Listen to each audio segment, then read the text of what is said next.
I have to tell you, Blanche, I need to have spoke a little bit more about survival, because when I say that, I have heard people say, oh, but I'm not content to survive because, and implicit in that response is a certain kind of denigration of what survival is. That is to say, they reduce survival to mere existence. And that is not survival. No, it isn't. And certainly not for you. That's right. Implicit in survival is joy, mobility, and effectiveness. And effectiveness is always relative. I mean, none of us is going to move the earth 1 millimeter from its axis. But if we do what we need to be doing, then we will leave something that continues beyond ourselves. And that is survival.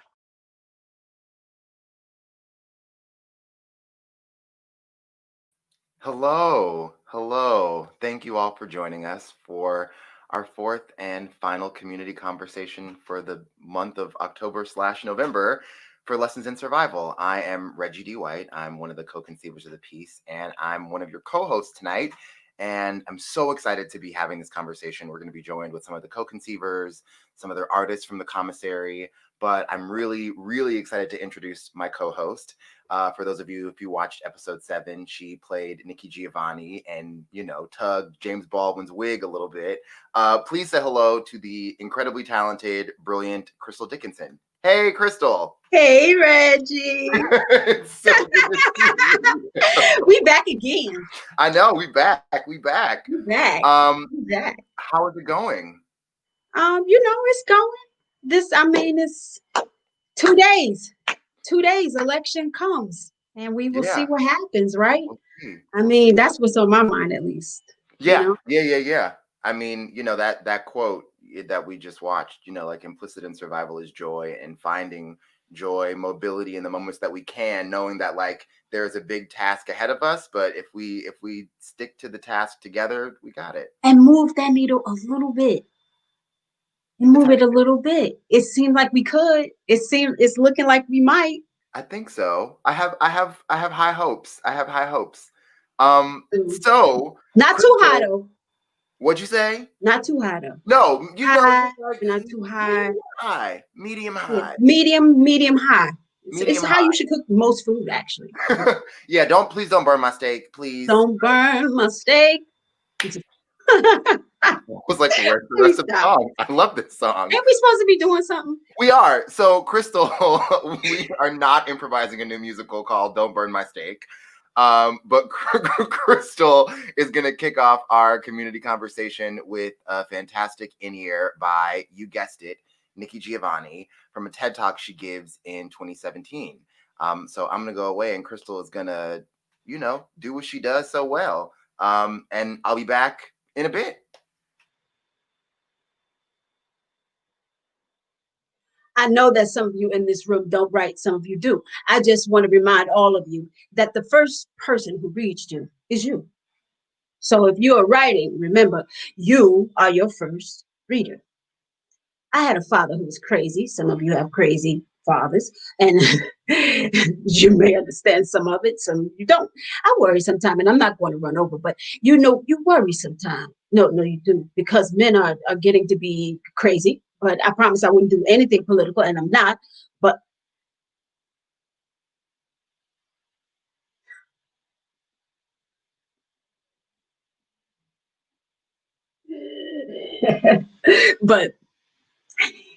Gus we call him Gus. Gus was crazy. And I've gotten to the point now that I can understand a little bit more, maybe about some of the things that made him crazy. But he's gone, and it's none of my business. My mother was happy with him.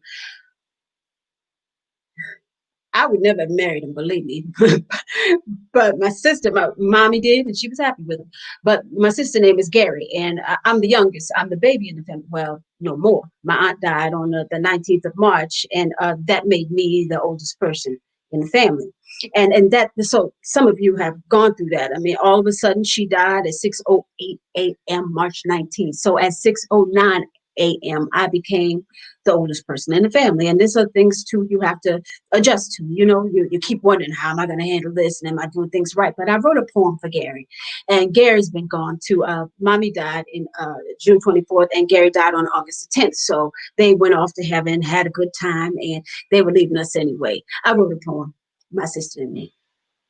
Chocolate cookies, chocolate cakes, chocolate fudge on chocolate lakes, chocolate kisses, chocolate hugs, two little chocolate girls in a chocolate rug. No one can find us, we're all alone. Two little chocolate girls running from home. Chocolate chickies, chocolate bunnies, chocolate smiles from chocolate mommies, chocolate rabbits, chocolate snakes, two little chocolate girls wide awake. What an adventure, what fun. My sister and me still on the run, still on the run, still on the run. My sister and me still on the run. I like that. I like it. Sometimes you write a poem just because, damn it, you want to. One of the things I wanted to share this one. One of the things that bothers me now is, and I do not understand this in all fairness. I don't know what Americans are afraid of. Everybody keeps running around saying things like, well, we want to be safe. For what? The craziest thing in the world is us. That's the truth. That is the truth. So I wrote a poem, which I really like because, and especially those of you who write, you cannot be afraid and you cannot be worried about who does and who doesn't like what you do, because there's always somebody not going to like it. If nobody doesn't like it, something's wrong with it. That's the truth. There's a whore, there's a prostitute. If somebody isn't saying no, I know, I agree. You have to say yes. But if somebody is not understanding it, something's wrong with it. You have made it, you do something, you're a whore, and you don't want to do that. You don't. I mean, think about Miles Davis. Think about Charlie Parker. Think about the people that say, oh, I don't understand what they're doing. They were only a genius. If everybody understands you, you got to have an IQ of 3 or 4. That's the truth. I think fear should be a spice, something we sprinkle on our steaks just before we put them on the grill, something we mix in with our corn muffins and bake at 350 degrees for 20 minutes or until golden brown. Maybe we take fear leaves, decorate them on our apple pie right out of the oven, not before or the leaves will burn and not nearly look so pretty. I'm thinking maybe if we can learn to distill fear, we have 2 wonderful preparations: perfumes for smell, alcohol for ingestion. Perfume carries its own scent of danger and excitement, but when we throw a little fear in, things really begin to heat up. Ask John Edwards or Herman Cain and see if I'm not right. Fear, the scent he can't resist. We have to find an exercise for it. We would want everyone to be able to get their hands on it. I'll have to form a committee to find a solution. Maybe the White House has some ideas, or yes, the Tiger Woods Emporium. Get your fear right here. You can practice your swing, whatever that might mean, while your bottle is bagged. And if we make it drinkable, we probably have a little light green liquid in its own 2-ounce top. You can take your fear on the rocks or sip a bit of Coke in there to make it mighty smooth. We can get the Culinary Channel to feature fear in one of their drink-offs, or we rewarded the best new barrister with his whole very own gold bottle of fear to be used anytime they like. And I need to explain right here. It's not fear that causes problems. It's when hatred is combined with it. Fear is on its own, tells you not to lend your cousin money. Don't go down that dark street, girl. Take care of yourself. Take yourself home from this party now. Fear is a warning sign. Healthy, good idea. That fish smells funny. My dog does not like this man. Fear. Fear is a good thing. It's why we want to keep it exclusive. If everybody can have fear, then we have to cut it. Like drugs. It's not the cocaine kills you. It's the stuff they cut it with to make the drugs go further.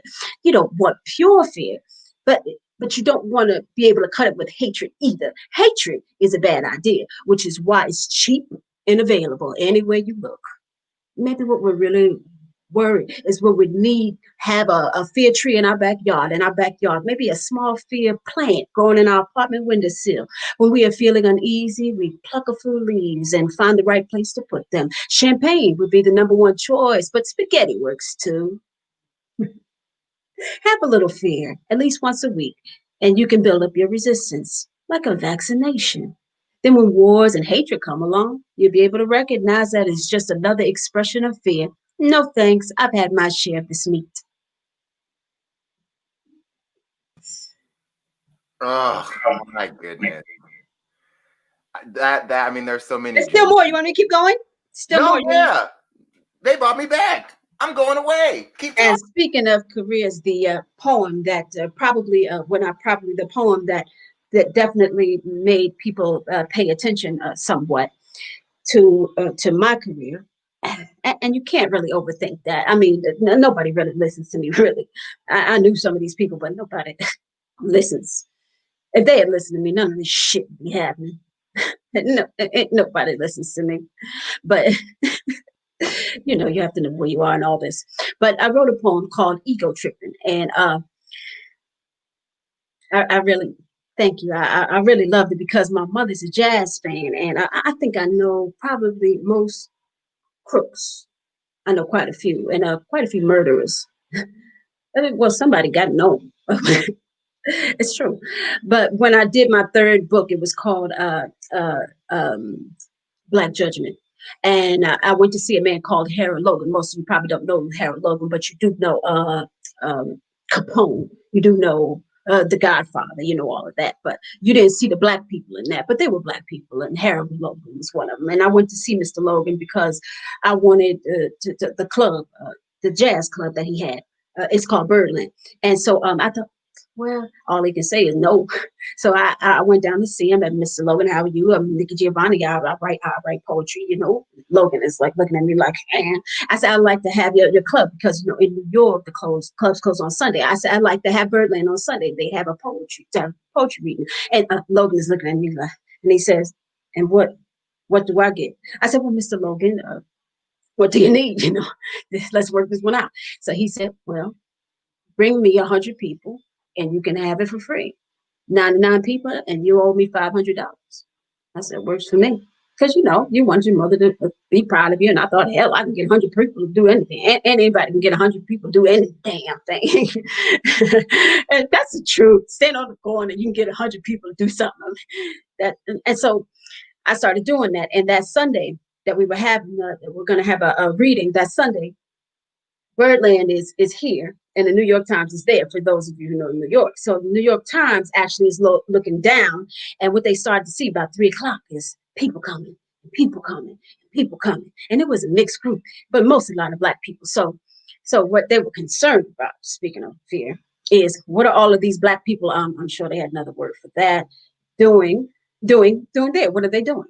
And so they sent a reporter down, and the reporter said to the people, because now we're turning in the corner. He said, well, what are you doing there? And the people said, Black Judgment is coming.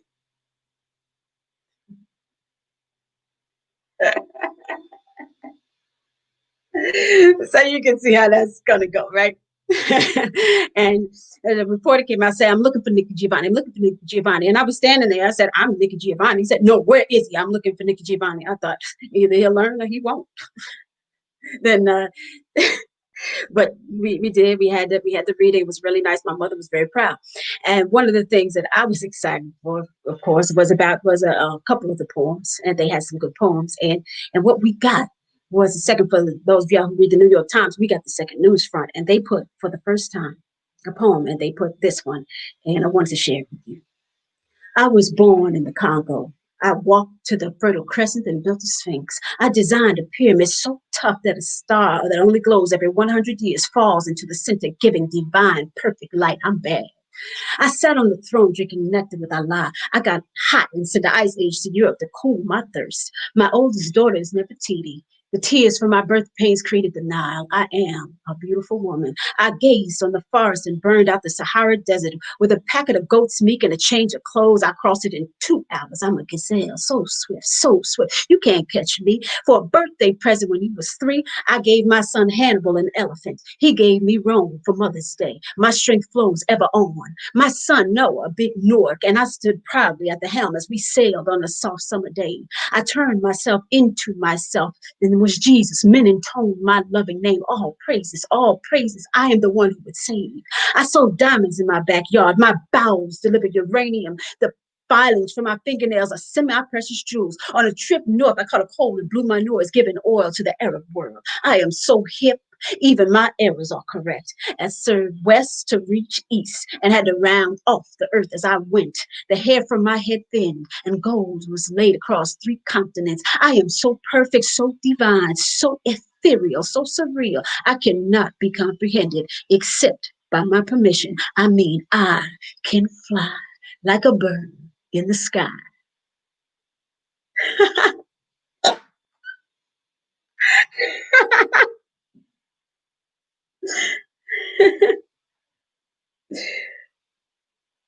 Now that's it.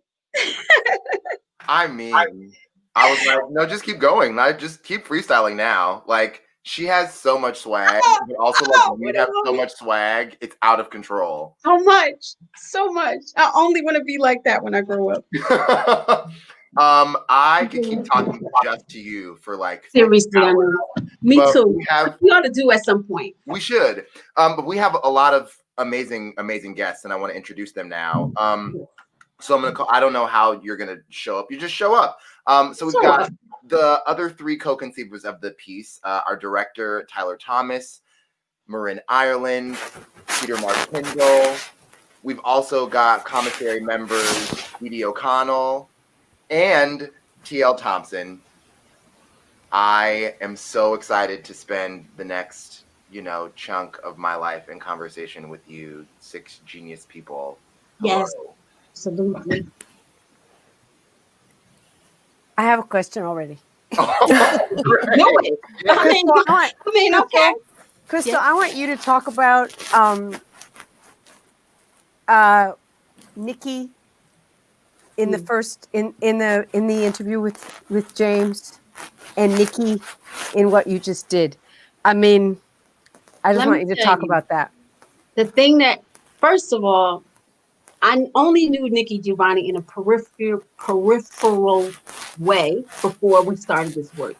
Like, I have some poems of hers. I've read some, you know what I mean? But when you have to say what people, you have to speak her words and be her, it's a different experience entirely. What is the same about her is her swagger. She never loses that. She knows who she is as a human being. She doesn't care.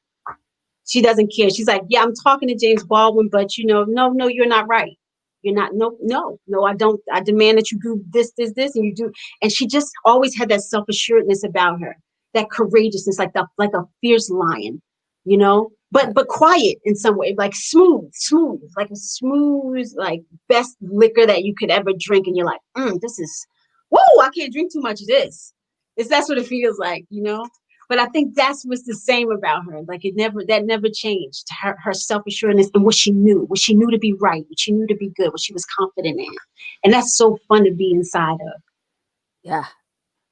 I also was remembering how funny it was to me, just as like a little detail, that you are in the one where she talks about in the Nikki and James interview, you did the section where she's like, I love my dad, but I don't want to marry him. And she makes the same joke. She kept that theme 40 whatever years later. Not a joke, apparently. It's not a joke. It's not a joke. She but was it's like, such a great line. But it's a great line. Yeah, it was really enjoyable. I was enjoying the fact that you said it. You did it 40 years apart, or what, 50 years apart. See, I was so struck when we first watched Nikki in the as a group. When James Baldwin said to her, "Be cool." Yeah. And I remember feeling what he was feeling for her on her behalf, because I felt like he was saying, he was saying a lot of things, but one of the things he was saying was he wanted to protect her longevity. He wanted to protect her ability to not burn herself, not let the fire and rage inside her burn herself out. He wanted her to learn to protect herself. And then when you see her, for example, in what we just watched, I mean, she not only did that, but she learned to bank that fire and make it this glorious, warm force that kept her in a state of happiness in so much of her life is what it is my sense of her. And I wasn't sure that when we first started watching her in 68, I was like, oh God, did she tear herself up from the inside, and she found a way not to. Well, I Yeah. think That's too, what it's part of that's that, what I Audrey. would like to do. I would like to be like that. Even when she says, y'all don't listen to me. If y'all listen to me, none of this shit would happen. But the way that she can even she can make that true and not make it personal. I want to be. Yeah, that was one of the really striking things about this piece that you just did, Crystal. Like the assuredness, the joy, she was so grounded. Like you said, like she very firm in her beliefs, but the grounded swagger is like something that it's just a magical combination, and that she had that light and that joy through all of these struggles. Like it's so amazing. It's just And it only comes with time. Exactly. That Like you only can't. comes with time. Yes. Well, Miles Davis had that swagger too. He had that swagger, yeah. but not the restraint. But not the restraint. Not Yeah, the like restraint he at couldn't all. control what was happening No. with himself. Like addictions. That's hard. You can't control yourself if you don't know yourself. If you're not completely yourself, you're not able to be completely yourself. And Nikki was completely herself from the get, is what it seems like. Yeah. But like Dee Dee said, like refined with age is beautiful. And I would like to also say, because she was on the TED stage in a flannel and some khakis. And I'll leave it there. That's And all that needs t-shirt. to be said. Slouchy tee. She said, no, I'm good. This comfortable. Let's go. Lessons in survival right there. And outfits and fashion. Well, I'm so happy that all of you are here. In ways, many different ways, you've all had your hands on this project, and it feels really, really exciting. Like at the end of this first moment, sort of gather together and sort of reflect on the journey, reflect on pieces that are still resonating with you, reflect on things you've learned or people you've learned about, or like any rabbit holes that this exercise has opened up. Yeah, I mean, I guess we'll start with you, Tyler. As our sort of intrepid director, what's been the biggest surprise over a few months? Obviously, this came together, over some time before the month of October. But like in the month of watching these pieces and seeing them all come together in this way, what's been the biggest surprise for you? It's a great question, Reggie. And it's a really hard one, I think, for me to sort of to be in the present and look back on something that is presently happening as if it were the past, like I think, there's a way in which reflection on this process will take a bit of time, because I think we put something amazing from my perspective on its feet, just like so quickly, you know what I mean? And so there's ways in which I'm still learning. But to answer the question, I guess one of the things that comes to mind is on the back of what you're saying, Dee Dee, around this notion of survival. And I think I've shared this before, but this idea that Nikki Giovanni also says, as long as the assumptions are the same, nothing can change. Mm-hmm. And so this idea that survival and change are linked, that there's a necessitated fact that we have to evolve, we have to better. And specifically, we know with the structure of our country, we have to totally recreate something new, because it was faulty from the jump. So this notion of like how we sustain ourselves and that change, the correlation between change and sustenance, I think is something that I'm thinking a lot about. What about you, Marin? Are there things from your time as an in-ear doer and as a co-conceiver that you're like, oh wow, that was surprising, that was exciting, I'm happy I learned that? Weirdly, no, I don't have any. I didn't learn anything, but I didn't. No. No, I do want to say really quick that Tyler, that what you were just saying made me think so much of the Maya and Mavis clip that we started tonight with about the idea of implicit in survival is joy, mobility, and effectiveness. Because I think the word survival usually feels like it's the bare minimum. It's just like not dying. It's literally only not dying. That's it. But I think that what Audrey, oh, sorry, wasn't Maya Mavis. Myra was Maya for me. So, Audrey and Blanche and Blanche. what she was like when she was talking to Blanche about that, it's like that's almost that kind of correcting that like survival is something much more robust and athletic, that like just not dying actually is a bigger feat than people give us credit for. And so this idea that it involves being like moving and continuing to move, and that means forwardness, and that implicit in that is also like effectiveness, that in that movement something changes. It reminds me also, Crystal, like when I remember we were in a play group and Brandon said that time, like we were talking about like how do we move forward, how do we change, and he was like, this is change, this is change, this is it right now. Well, we're just kind of sharing this space and having these conversations, and it's that thing of like this sort of continuing to push the conversations and to keep getting up every day is actual forward movement, which I think hits me sometimes pretty hard when I feel like I'm not doing as much as I wish I was doing or could be doing or something like that. That's something that I was thinking about a lot when you were just talking now, but otherwise it's so many things. I do want to say that something that I have found really beautiful about being present for our Sunday conversations and even like our like open rehearsal nights, that I think is just incredibly moving to me, is the way all of us now talk about all of these thinkers and activists and artists like we know them. Like we can quote them perfectly at the drop of a hat.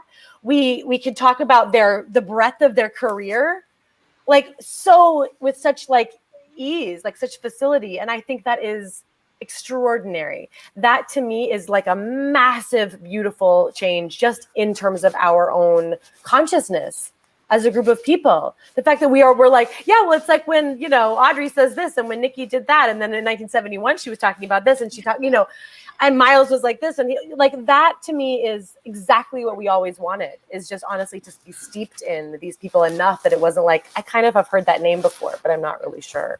Yeah. That I think is huge to me. Marin too, like not only like do we know about their sort of work and the way that they've spoken about the issues through the years, but I feel like you know them from such an intimate place. Like Crystal, the way that you introduced speaking about Nikki was almost like it had the sense of I statements. You know what I mean? Because there was such a connectedness between something internal to her. You know what I mean? And so that sort of union between us and the people who came before us has just been really to know their spirit. You know what I mean? There's something about connecting with their breath and connecting with the effort and the like spirit that pushes effort that I feel like is really, I don't know, kind of transcendent to me. It's like they gave us a little present and put it inside us. We know how, I was thinking that too, like we know how they laugh, we know how they laugh. We know how they smile. We know what they do when they feel scared or when they feel intimidated or when they feel excited, and that's really unusual. You're not imagining that for them if you're playing them, and you're not like just watching it. You're embodying it, and those things feel very intimate and special. You're staying in the room with them. It's like being in the body as a metaphor for being in the room with them as much as possible as we could be in a room with them. I feel like you guys have done that for all of the people that all of you guys. Oh my goodness, I am the unique one in this room. And like not being a performer in that way, I feel like that watching You've done some in here, Tyler. We Reggie White. Not publicly. But watching you guys sort of undergo that sort of transformation has been so incredible. What about you, Peter? What's it? I mean, for a while, I think still Peter is like the keeper of our great archive of all these interviews. So like the reason we know them so intimately is because Peter's like, you mean this one? Oh, this one? Oh, this one? Yeah.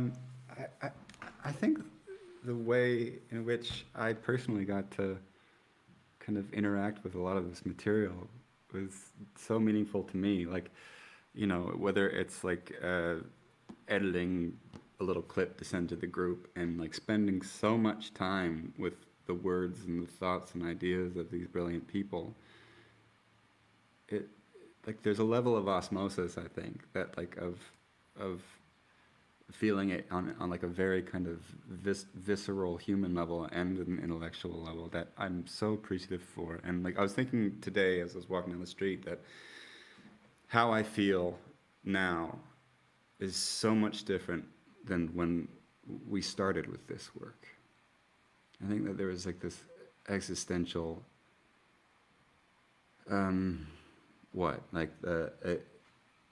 a dread and a feeling of being lost and like desperately wanting to feel useful. And you know, that stuff doesn't go away, but it's shifted in a way that things feel less impossible through the kind of the exploration and study of these texts and words and speeches and interviews and things. So I'm so grateful for it. Because it's a kind of education that I never had before. And I feel like crossing that threshold, there's no going back to a certain kind of intellectual rigor and, but also just like a level of humanity that I think I didn't know before.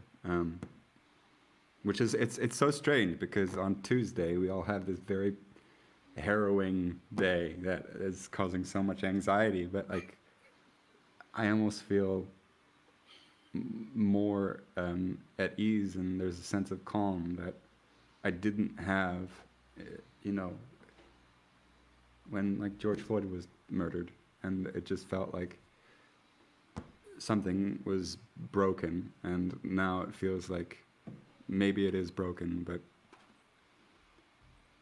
there's like a language or a vocabulary to talk about it and to move the needle just a little bit, and like the path seems a little bit clearer.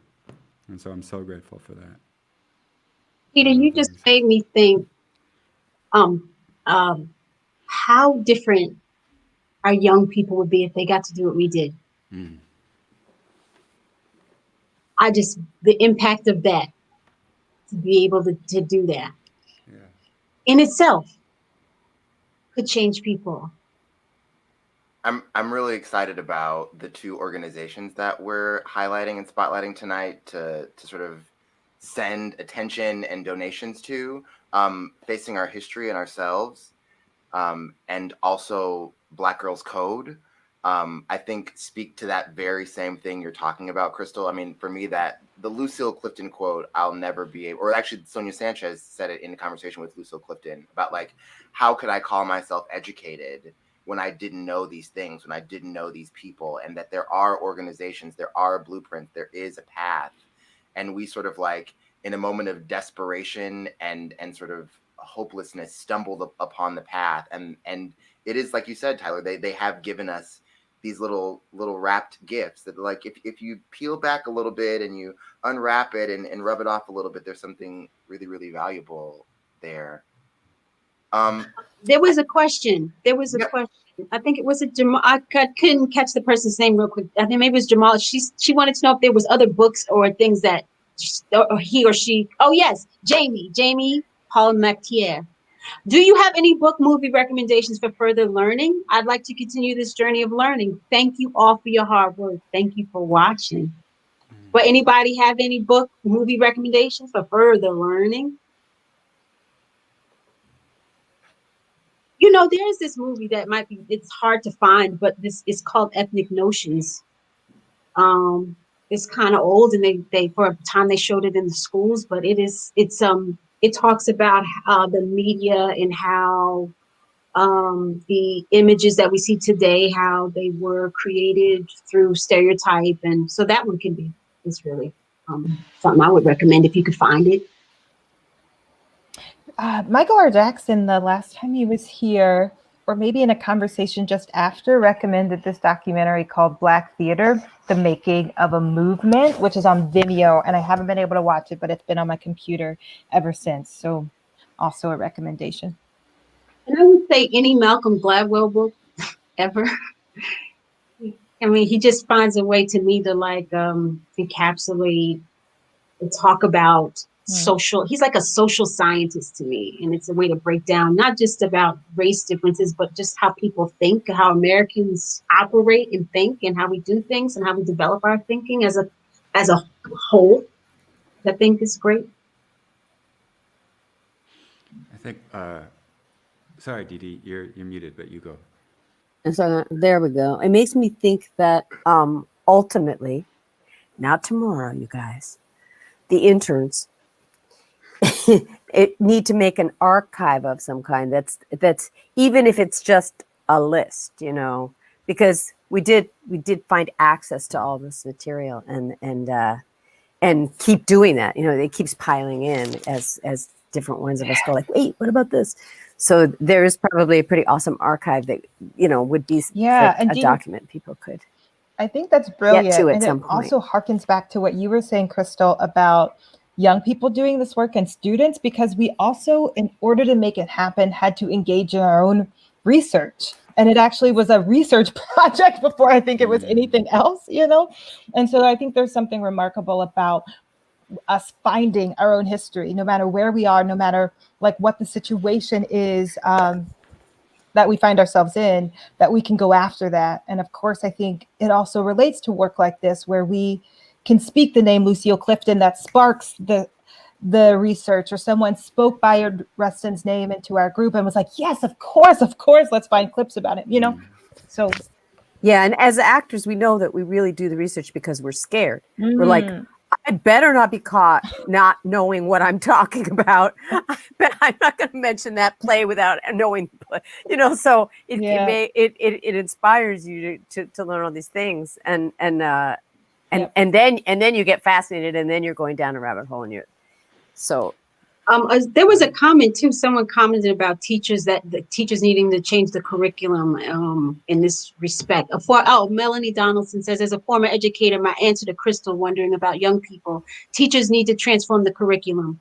And I think that's true, because it'll also inspire the teachers, man. It won't be, you know, they learn something new. I teach myself, and whenever I learn something new, it's just like, you know, it's a circular thing, I think, learning. It can be. Yeah, I think really pursuing and fighting for, like, within the educational system, funding and support for the arts and theater programs. And like, what if kids growing up, you know, had this kind of experience where it's not just using your imagination to embody somebody else's words and breath and something, but it's actually like stepping in to their mind space just for a little bit. And yeah, that just made me think of that. But I just also wanted to throw out through 3 recommendations of plays that we've kind of come across in this group.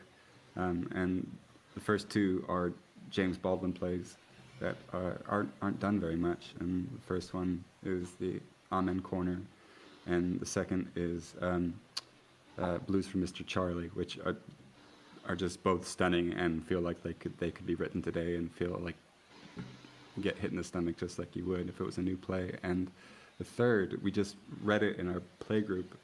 It's a Lorraine Hansberry play. It's not as famous as her kind of most famous one, but The Sign in Sidney Brustein's Window. And they're all just stunning pieces of art that everyone should know more. And we're gearing up for some Alice Childress Trouble in Mind, and that's another one that people can add to their list, I guess. Sure.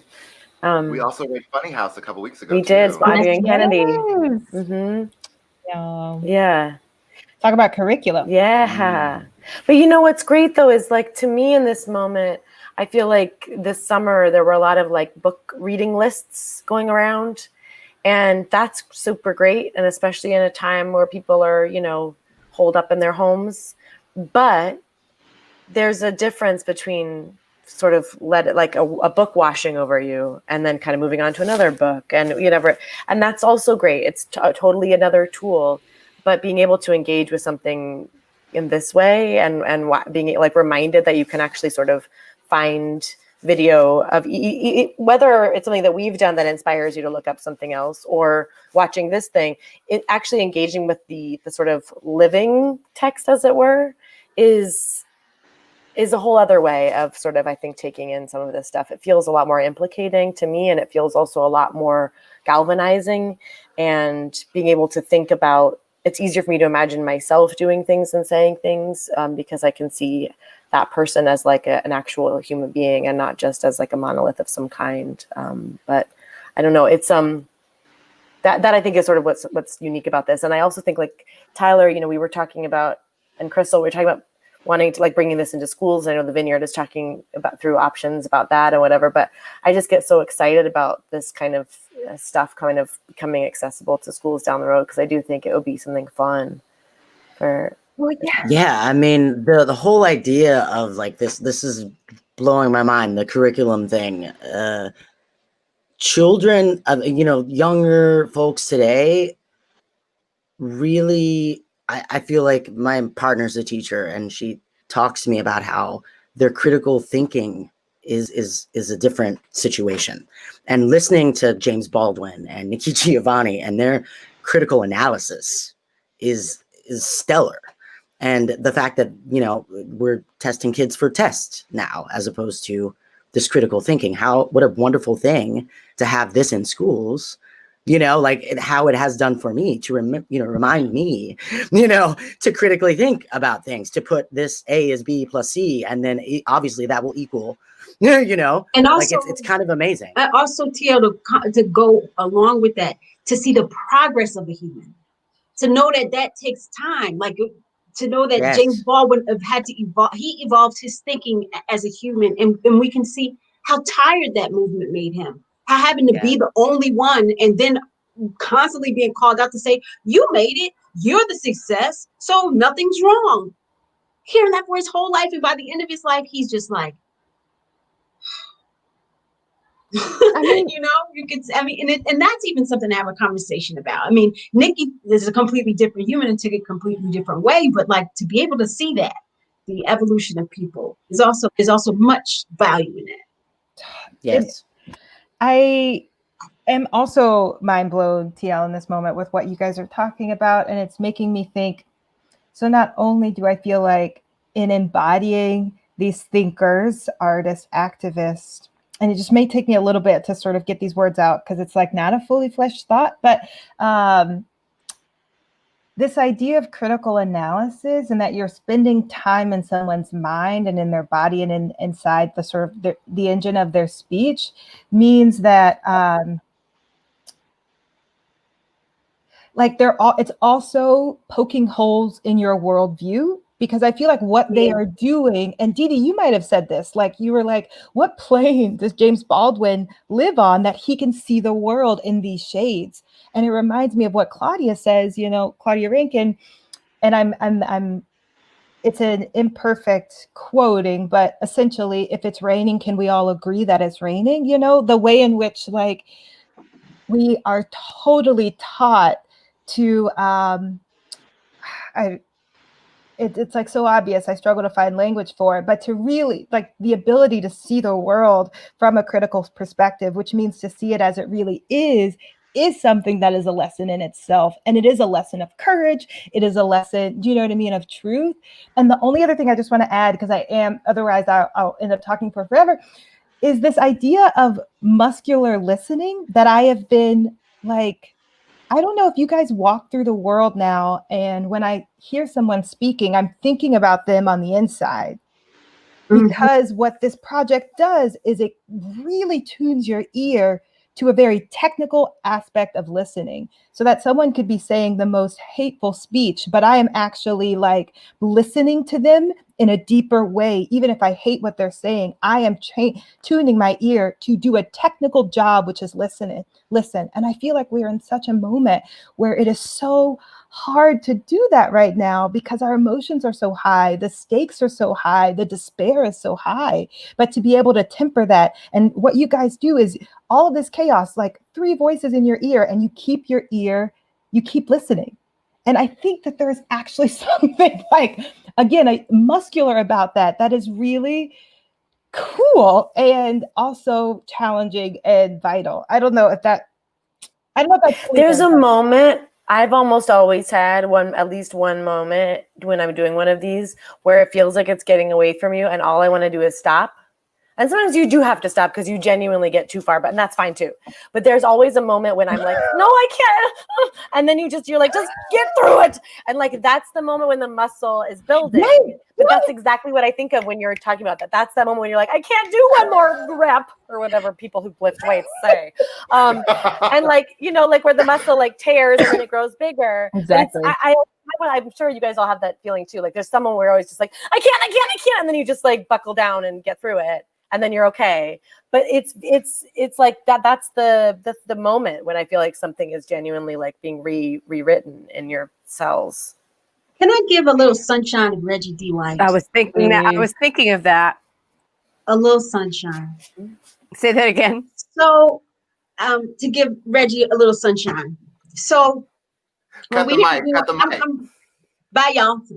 When studio. we were doing our in here with James Baldwin and Nikki Giovanni, there is a part in the thing where she, where Nikki is on him and like, she's like, look, I demand that you do that, and James has a point where he says, I can't remember it totally, Reggie, where he's like, if I come home, baby need new shoes, after working all day on the job, working all day on the job, I can't, like, he's basically saying how he can't do what she's asking, right? I don't even know how to explain this, Reggie. But I remember the day, Tyler, when we were working it, this was a hard one to work on. But it was hard because I think it was just so deep. It was just such a heart-to-heart conversation that 2 people were having that we just all got to witness, right?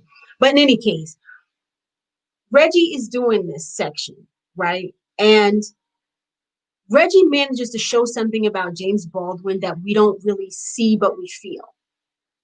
Like somehow Reggie manages to like show us that James knows that he's not wrong, but that he needs to change his thinking.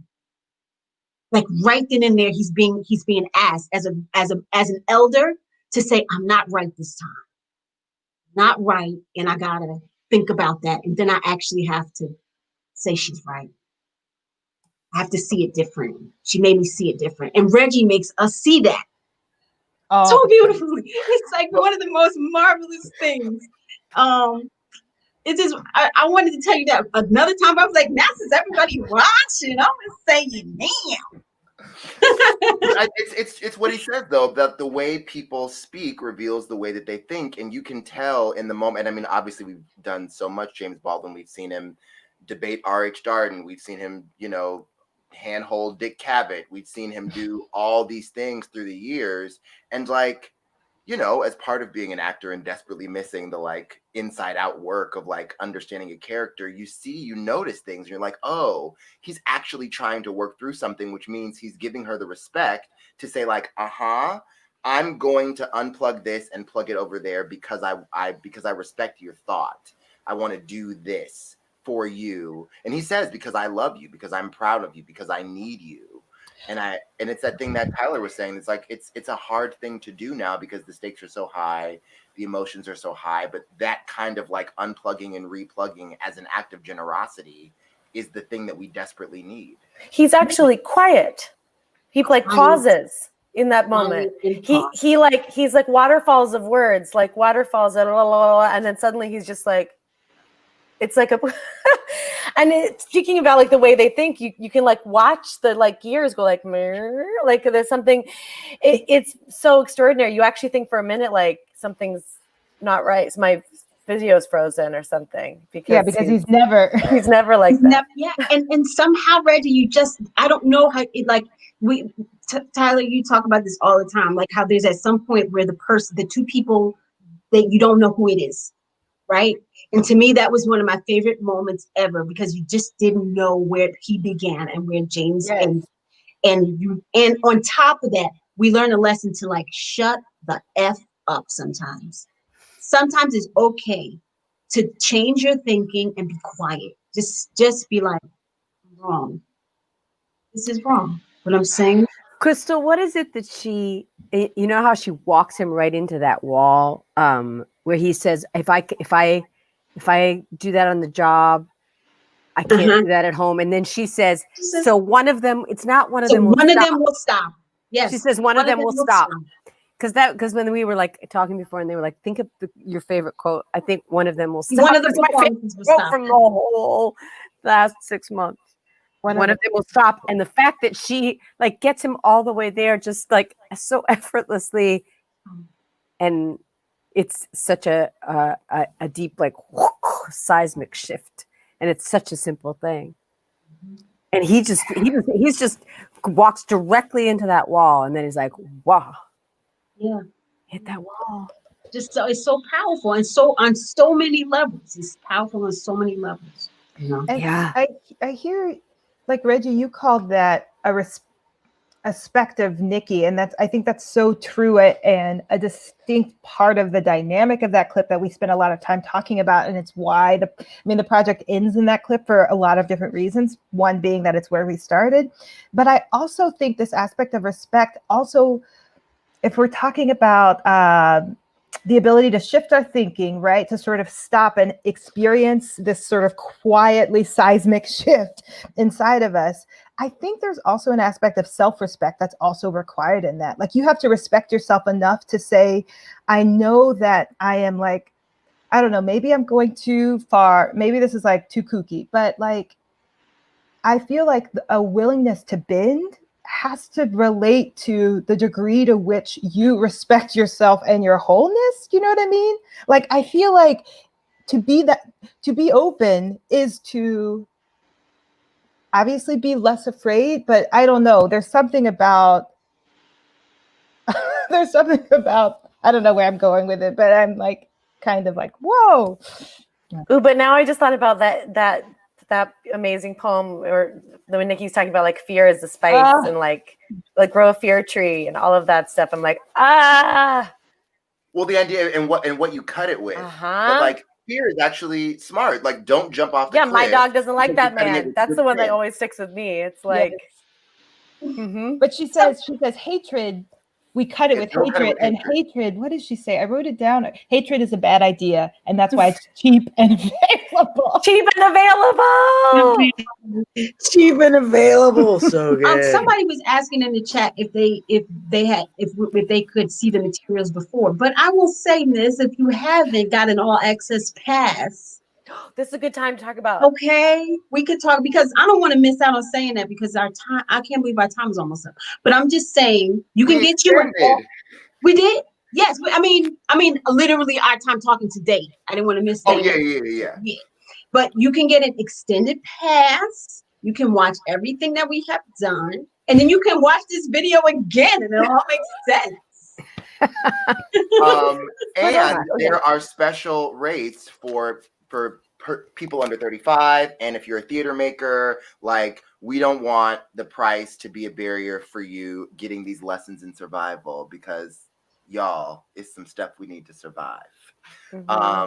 So thank you to our friends at the Vineyard for saying, like, no, let's keep this up a little bit longer. Thank you so much, and thank you for making it accessible. Yay, go Marin. Yes, I was just gonna say, and if you're still like, I still don't understand what this is, there was an amazing article that was digitally available as of Friday, and then in print on Saturday, just like in olden times when there were printed things you could go to the store and buy. And There was an When you could go to the amazing store and buy things. when you could go to the store and buy things that were printed on paper, featuring the glorious. There we go. That's what I was looking for. Isn't she lovely? I Isn't mean, she lovely? and so there's some clips in that article. There's Yes, a lot of, there's all of our background about the project. There's some great, beautiful quotes from our wonderful artists. It's a great little primer in case you're still like, I don't know what this is or how I got to this YouTube page. So I don't know how I got to this. Before we talk about our favorite quotes, Dee Dee, we owe so much of this to you and your like intrepid genius and generosity. But you were talking like on one of our first play groups when we first did this Baldwin Giovanni conversation, and all of us were like furiously flop sweating because we were like, what is the task? I don't get it. And you talked so much about surrender. And I want just everyone watching to sort of get the benefit of you talking about like what kind of surrender is necessary to be an artist. Because like you talked about it a little bit in Dana H of just like surrendering to just the task. Mm-hmm. But I feel like that has guided me so much in doing all of these pieces is that idea of surrender, and that also surrender is important for survival. You know, I was thinking about white people, which is a fascinating subject that we need to talk about more. but I was thinking about, you know, the especially Mavis, playing Mavis. The first time I heard it, and then the first few times that I did it with you, I think, Reggie, I felt like there was a great deal of fun to be had in throwing her under the bus just a little bit. There was a way in which I could enjoy having her be a little bit dumber than, for example, I think of myself as being. And I realized working on it over a long period of time that was just simply not the case.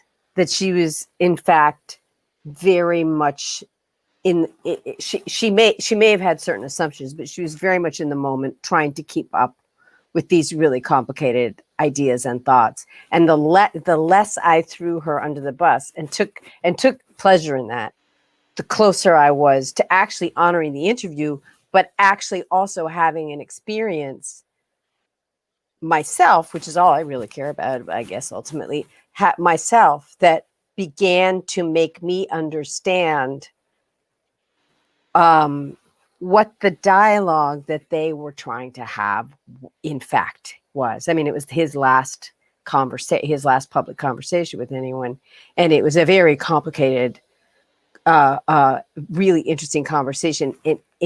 And so there was that. There was just me having to say, I must not judge. I must try to not judge, even though I got such a bang for my buck by judging, and that I had more to learn by not judging and saying like, no. She's like actually smarter than me, not stupider than me. So there was that surrender, but there's also just the technical sort of almost prayer that doing this is. That's that you learn by getting inside of it, which makes me think, oh my God, it would be such a fun teaching tool to have kids doing it. Not like us getting up and doing it, but having kids doing it, because there's a way in which you realize that you can't get ahead of it and you can't get behind it. And what does that mean? So it means every time you panic and you think to yourself like, I want to stop, or you think to yourself, oh, I got this section, you're screwed. You can't do either thing. You have to just sit right in that moment, and yet you have to be galvanized. You know, the way we were watching Crystal today, just being absolutely galvanized, like fire coming out of you. You have to let that be happening. In fact, even though you're going to completely lose control by doing that. I mean, you can just like get completely passive and just move your mouth, I guess. But so there's this weird. It's this weird exercise that, you know, you have to like bank the fire and then you have to let it go out of control. That I don't know another way to quite get that, except, but also the fact that this material is so fiery and delicate and frightening for us. You have to completely keep, you know. And I would love to talk to like Dan Butler more about some of those those beasts that he played, and that he got underneath so that you felt like they were actually in mourning. They were actually terrified and in mourning, as opposed to just like, whoa, look at that guy said this dumb stuff. You could see the underneath of it because he surrendered to it. And so it was really like heart-wrenching and yeah, that's the key. That's how we've gotten here, as opposed to, yeah, well, white people better learn something. It's like, what is that fear? What is that sorrow? What is that loneliness that makes, And it's interesting because you do get to see that some people are genuinely trying and have no clue. Some of the white interviewers and some of the, like, they are trying, like they think that they're doing something. They think they're like, this is the best question I could ever ask. Yep. What do you want white people to do? Oh, yeah. God. What? Yeah. What? Right? I'm keeping up with James Baldwin here. Yeah. Or the opposite side of like, Give me some free advice, Toni Morrison. or like they're just genuine, like you can feel the fear, hear it, or yeah. And those are important things to talk about too. And you can only really do that if you get out of the way of like the throwing the person under the bus. You can only get to that other layer, and it's hard. It's like there's a lot of pleasure to be had in not doing that, and it's got to do it. And whatever that is it is like turning yourself inside out a little bit. Reggie, I've heard you talk a lot about kind of the flip side of that with like James Baldwin, of not smoothing over the kind of rough and bumpy parts that we might not want to associate with this person who we admire and revere, and that kind of surrender too, of just like, no, I'm going to play this as objectively as I can, and not creating like a myth of the person, and actually showing these people as human beings and not just our heroes. Yeah, I mean, I tried, but Tyler was like, don't do that. But I think, a couple things are at play too. I feel like there is this idea of like being canceled or people like we have unnormalized, if that's not a word, it just is now. We've unnormalized growth. And we've made it strange and bad for someone to have an evolution of opinion, an evolution of ideal, an evolution of principle.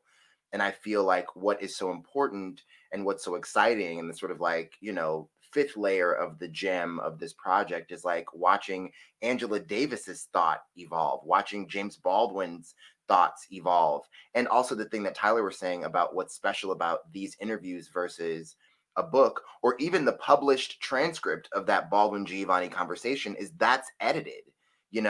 Someone else, there are like 7 other sets of eyes. I'm like, ooh, let's cut that out. Let's take that out, take that out, take that out. But being present with imperfect humans working through thoughts and ideas is the moment that we're in. And that's important for us to realize, that we're all in progress. We're all in process, and that we should be okay to make mistakes, because they're conversations had with humility. And I think that that's really, really important. Yeah, I think it's such a big obstacle for a lot of us, feeling like a hero can only be someone who's perfect, or someone who makes progress can only be that way if they are only ever on the right side of every argument. And it's part of the gift of these particular interviews and speeches for all of us, I think, is exactly the opposite thing, of feeling like the gift of it is actually seeing these people in a vulnerable live moment, and watching them sort of have to sometimes confront things or adapt to things. That's a huge gift. It gives us permission in our own lives, I think, which is huge. I know we're a little over an hour. Thanks all for watching. Thanks for hanging out with us. I just wanted to wrap it up by doing one little last round robin of, I mean, it's so hard. Even me thinking about the question, I can't answer it. So like, sorry. Favorite quote, thing that sticks with you, or it could be an interview, it could be a quote, but like, what's the thing that you like cannot shake a month later? I don't know. Anybody could go. I don't. Yeah. Miles Davis. The idea that you have to get money into the hands of the poor. Bayard Rustin.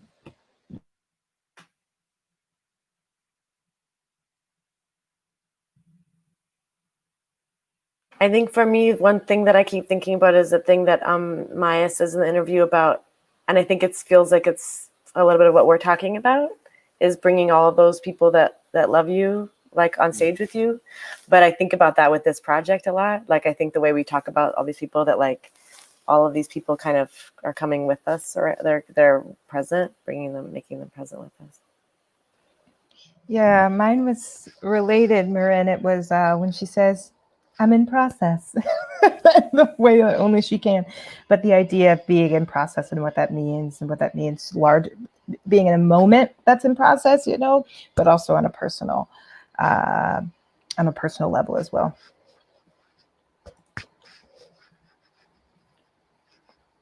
Crystal, Peter.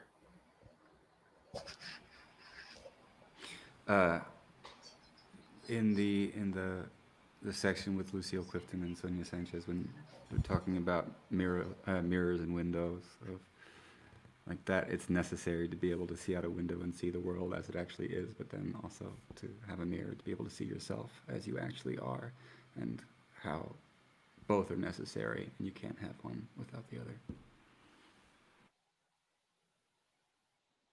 I kind of already said mine. And also when James says it's true, it's true. I don't know what about that, just hits me every time. Okay. And then when Fannie Lou Hamer says, this country is desperately sick and man is on the critical list, I really don't know where we go from here. I think the thing I can't stop shaking is from that Baldwin interview with Mavis, where he says, children need witnesses.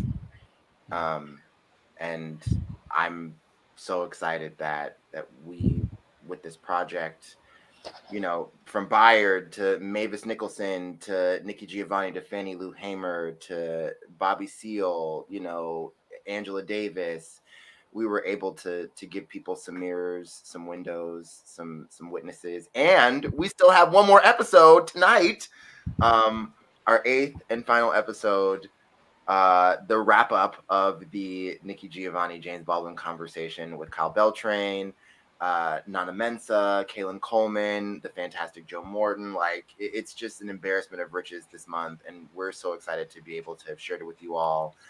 I'm so excited to have spent a little bit of time in conversation with the 6 of you. Reminder, if you want to donate to Facing Our History, Facing Ourselves, or to Black Girls Code, there are links. Or the Vineyard. There. Or the Vineyard. Donate to the Vineyard for making this amazing project available, for extending it for one more month. Also, if you haven't already, please vote. Please vote. Vote. Please vote. Please vote. 5 of your friends to vote too. Drag them to the polls. Drag them. Get the souls to the polls. Not the one you dance on. No, you can do that afterwards. And after to celebrate. What? Do it to celebrate. Do it to celebrate. Get a steak. Just tell them, don't burn my steak. Don't burn my steak. Don't burn my steak. Thank you all so much. Thank you. I love you all. Thank you. Thank you, guys.